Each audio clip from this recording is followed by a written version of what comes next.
G'day, my name's RJ, and welcome to Killer Canuck, a new recurring segment here on RUE MORGUE TV. I'd like to take a dive into Canadian horror, how it started, how it's grown, where it is today. Canada's film industry really started to come into its own in the 1970s. Claude Jutre's Mon Oncle Antoine, Ted Kotcheff's The Apprenticeship of Duddy Kravitz, and Don Cheadle's Going Down the Road are still considered by many to be essential Canadian films. Our horror industry wouldn't hit its controversial stride until 1975, but before then we would get help from an American director, one who would soon influence the genre forever. Let's take a look at 1974's Death Dream.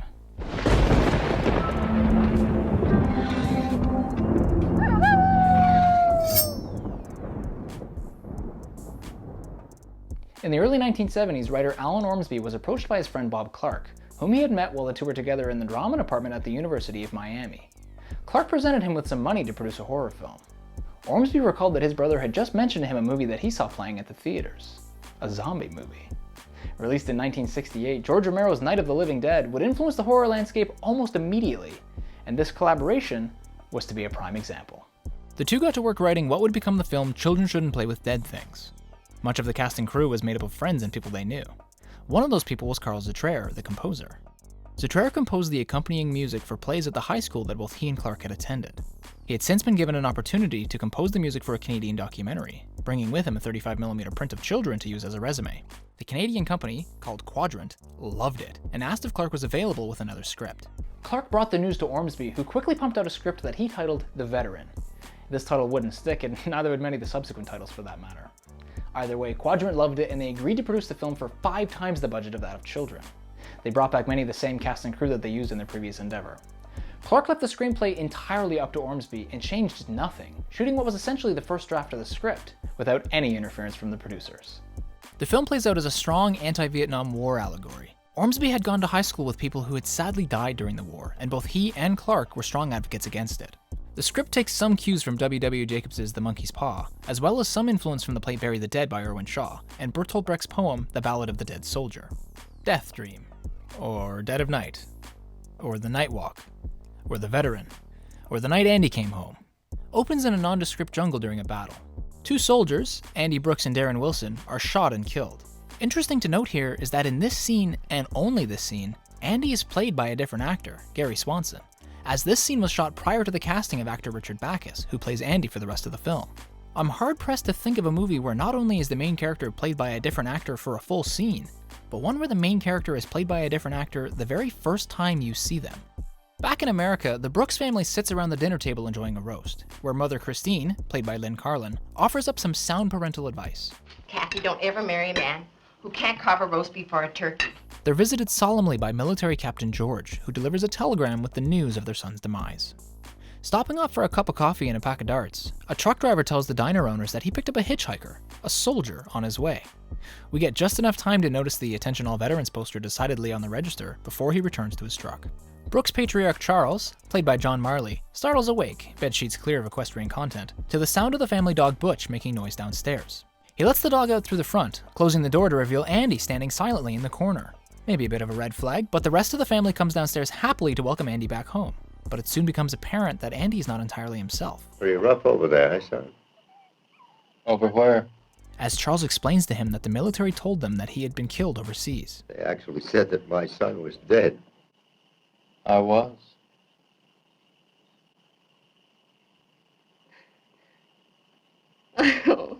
The next morning, the body of the truck driver is found by a police officer, played by director Bob Clark in a cameo. The body is brought to Dr. Philip Allman, played by As the World Turns alumni Henderson Forsyth, for an autopsy. They find a needle mark in the victim's arm, as Bob Clark gets a little overeager with the investigation. The body of the truck driver here is actually not that of first actor David Golakowski. It's in fact Michael McGowan, son of Jack McGowan, DP on this film as well as Children Shouldn't Play with Dead Things. Michael would follow in his father's footsteps and work consistently through the 80s and 90s as a cam op and Steadicam operator. Charles, Andy, and sister Catherine sit in the backyard enjoying the sun and some egg salad sandwiches. They're visited by their chatty mailman who blabs on and on with what Bob Clark referred to as Ormsby humor. You know what it was? Some crowd shot him in the ass. He asks Andy, who has thus far remained silent, about Darren Wilson, to which Andy aggressively stands and walks back into the house. That evening, Andy sits upstairs in his rocking chair, full of confidence that no one is going to try to wrap a plastic bag around his head. The incessant rocking has started to get on the nerves of his father, causing the dysfunction of the Brooks family to bleed through, as Charles and Christine argue over parenting methods and generational differences. Well, I went through it too, but when I came back, I didn't act like that. Well, you're not Andy. John Marley and Lynn Carlin played a similar miserable couple in John Cassavetes' film Faces a few years prior in 1968. The two were at each other during the entire production, with Marley reportedly claiming that Carlin couldn't act.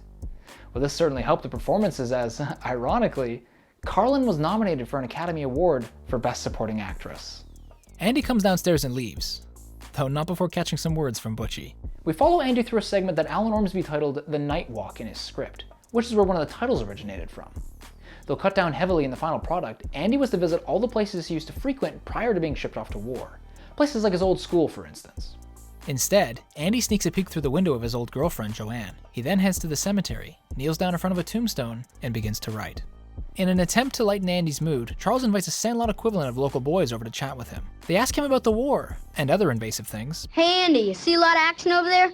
Kill any guys? Before one boy offers to teach Andy how to protect himself. Andy takes exception to this demonstration and, in a notorious scene that would make modern reading boards sweat, grabs the child's wrist and throws him to the ground. When Butch tries to stand up for the kid, Andy picks him up with one hand and chokes him in front of the rest of the children. Butchie was wearing a specialty harness that allowed for actor Richard Backus to hold him in the air without actually harming the dog. He recalls that he was happily panting and smiling back at him while he was supposed to be getting choked. Impressive, considering that animal handler Bill Burgess only picked up Butchie from the pound 3 weeks prior to shooting. This boy in the black hat is Ethan Ormsby, son of writer Alan Ormsby.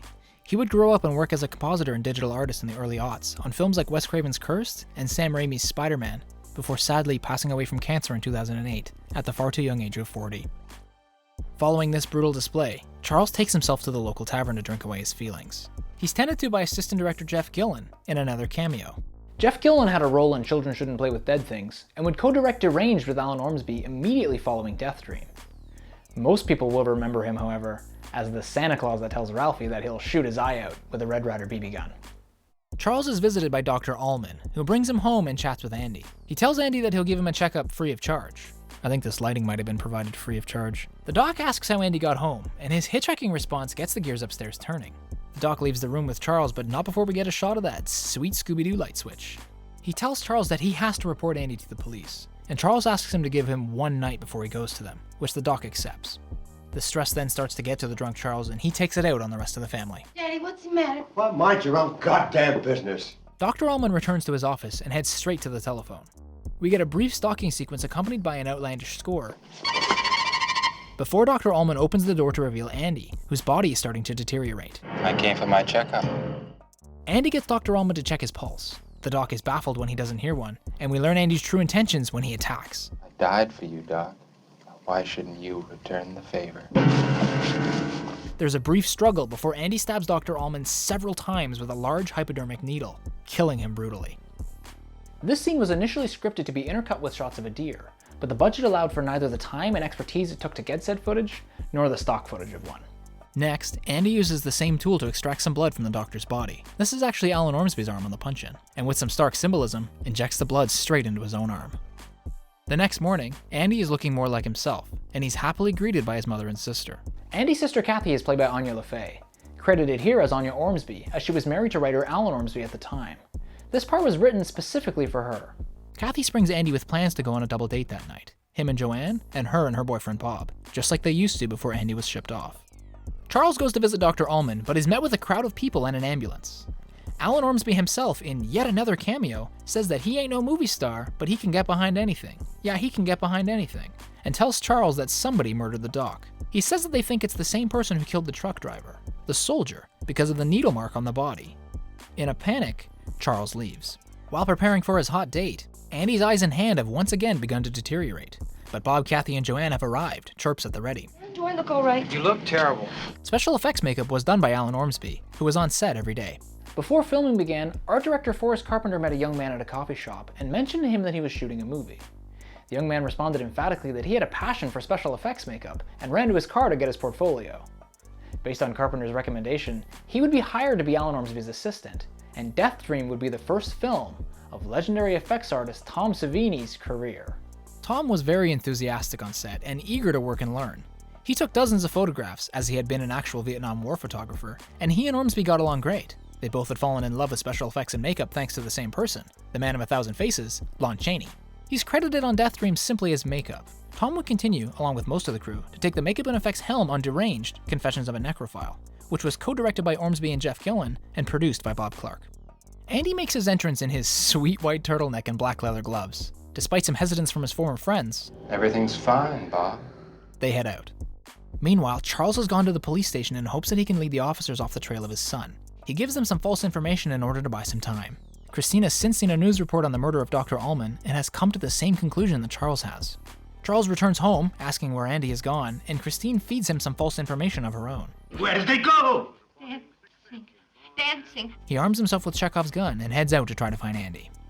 The pair of couples are about to take in a Death in Space and the Space Knots double bill.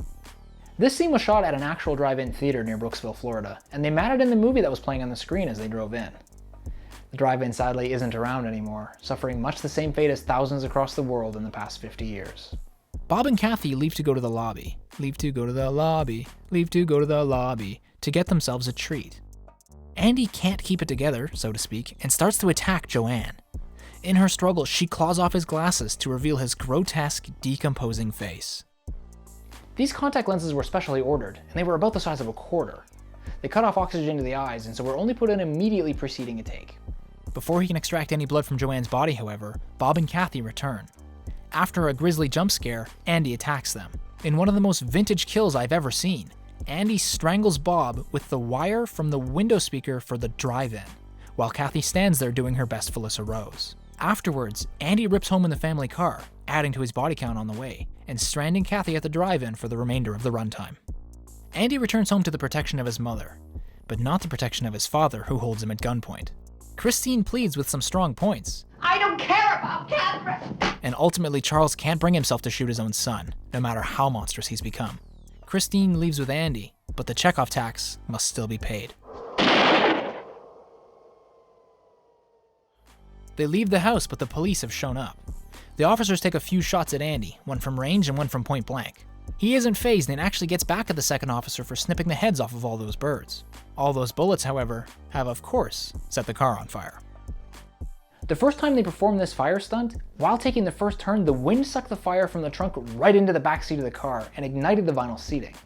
Now there was a piece of safety glass between them and the fire, but the stunt driver had to talk actor Richard Backus down because the ordeal had really frightened him. The shot concluded and they stepped out of the car safely, but Bob Clark told them that there was too much fire and they would have to perform the stunt again. Andy directs Christine to drive them to the cemetery, and they crash right through the front gate, the only set that was actually built. Barely staying together, Andy limps his way to an open grave and collapses into it. He begins to bury himself as his mother whimpers. She notices the tombstone that he was writing on a few nights prior has his name carved into it, and sadly she accepts her son's fate and begins to help bury him. The car explodes because, of course, and the film ends with Christine's words echoing through the night air. Andy's home. Some boys never come home. Immediately following the production of Death Dream, much of the same crew packed their bags and flew up to Canada to start shooting the film Deranged, Confessions of a Necrophile. Deranged was also written by Alan Ormsby and would be co-directed by him. Bob Clark always claimed it was too brutal for him, so he stepped back and produced. Though he would be about to direct a landmark movie of his own, released the same year. In much the same way that Night of the Living Dead would change the genre, Bob Clark's Black Christmas would outline many of the tropes that would be popularized by John Carpenter's 1978 horror classic, Halloween. Clark moved to Canada and would spend the majority of his career here. He earned dual citizenship and, just to hammer the point home a little bit more, would direct Porky's in 1981, which would be Canada's highest grossing film for 24 years. After this quadrilogy of terror, starting with Children and finishing with Black Christmas, Clark left the horror genre, intending to not be pigeonholed as not only a horror director, but a horror director that could make it work on such a tight budget. He had planned to return to horror around 2002, but that never came to fruition, and unfortunately now never will, as Clark and his youngest son Ariel were tragically both killed in a head-on collision when a drunk driver jumped the median on the Pacific Coast Highway. Bob Clark was revered by his friends and peers, and his iconic films prove that they stand the test of time. I was fond of Bob. I didn't have any problems with Bob. I mean, this is a man who was willing to sleep on your floor for as long as it took to get the movie done. Bob was a quiet guy, but, you know, got things going. I mean, it was fun to watch him, and that, of what he allowed to stay on the screen and what he allowed to what he allowed his actors to do or encouraged them to do. I think that's why his films endure. A remake of Death Dream was once in talks while the 2006 Black Christmas remake was in production, with Eli Roth rumored to be at the helm. The time appeared right, as the subject matter could likely be adapted to fit the state of the world at that time, but it never came about. However, that wouldn't stop Roth from commenting on the state of the world in his own way. With Black Christmas having been remade twice now, it's likely only a matter of time before Clark and Ormsby's previous work sees the light again, as children in Death Dream can't stay buried forever. Until next time, I've been RJ, this has been Killer Canuck, and thanks for watching. Hey folks, RJ here. Thanks for watching this episode of Killer Canuck. Again, a huge thanks to the folks here at RUE MORGUE for hosting this series on their channel. If you liked what you saw, be sure to drop me a like and hit the subscribe button. If you like the tune playing in the background, be sure to check out Prodigy on SoundCloud and over at noiserecords.com. There'll be a link in the description below. Let me know what Canadian horror films you think I should cover. Until next time.